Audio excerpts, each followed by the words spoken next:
Kota Samarinda diprediksi akan menjadi kota metropolitan baru di Indonesia, seiring pesatnya pembangunan Ibu Kota Nusantara atau IKN Nusantara di Kalimantan Timur.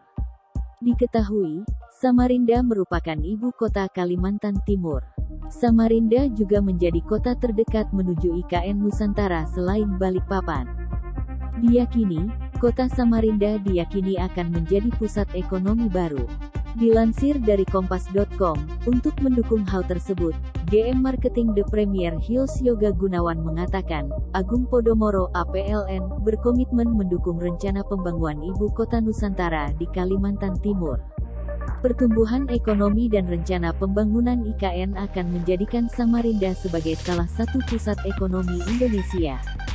Sebagai pengembang, kami juga berinisiatif untuk mendukung pemenuhan tempat tinggal bagi jutaan orang yang akan berpindah ke IKN, jelas Yoga, dalam keterangannya, Jumat, tanggal 28 Oktober tahun 2022. Menurutnya, kehadiran properti terbaik dan terdepan akan mendorong Samarinda menjadi kota metropolitan anyar di Indonesia yang memberikan peluang investasi terbaik. Menurut Yoga, Kalimantan Timur selama bertahun-tahun telah menjadi pusat ekonomi berbasis sumber daya alam. Banyak perusahaan nasional dan multinasional yang mengembangkan bisnis di sektor migas, batu bara, perkebunan sawit dan pertambangan mineral lainnya. Faktor inilah yang menjadi Kalimantan Timur sebagai barometer ekonomi Indonesia. Dengan tingkat ekonomi yang tumbuh positif, nilai aset properti di wilayah ini juga sangat tinggi. Di wilayah Samarinda rata-rata harga tanah meningkat hingga 15% per tahun.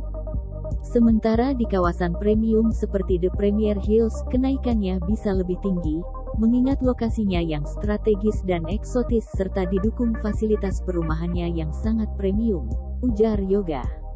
Kepala Otorita Ibu Kota Nusantara (IKN), Bambang Susantono mengatakan, penduduk di Ibu Kota Baru Indonesia diperkirakan ada 200.000 jiwa pada 2024. Jumlah tersebut terdiri dari penduduk lokal, pekerja dan pendatang dari luar IKN.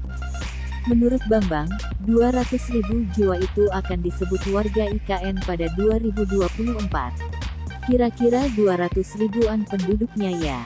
Penduduknya itu di 2024 itu kira-kira 200 ribuan. Itu termasuk yang penduduk lokal, pekerja, kemudian yang pendatang tadi, ujar Bambang usai rapat dengan Presiden Joko Widodo di Kompleks Istana Kepresidenan, Rabu, tanggal 2 November tahun 2022. Bambang menjelaskan, populasi warga di IKN menjadi hal penting karena menyangkut investor. Dengan populasi yang ideal, maka bisa meyakinkan investor untuk datang ke IKN. Artinya kita akan membentuk satu populasi yang cukup untuk investor untuk berusaha lah, kata Bambang. Secara komposisi, populasi ideal Kota Nusantara yang akan didorong oleh otorita IKN terdiri dari para aparatur sipil negara ASN, TNI, Polri, penduduk lokal, pekerja dan warga di luar kriteria tersebut. Bambang mencontohkan, para guru dan tenaga kesehatan yang akan bekerja di sekolah maupun rumah sakit di IKN. Nah itu kita tadi lihat petanya semuanya itu sehingga nanti hunian yang dikembangkan itu tidak hanya untuk ASN, TNI, Polri, tapi juga yang untuk masyarakat seperti itu. Dan juga masyarakat berpenghasilan rendah tadi juga diminta oleh Pak Presiden untuk dibuat, jelas Bambang.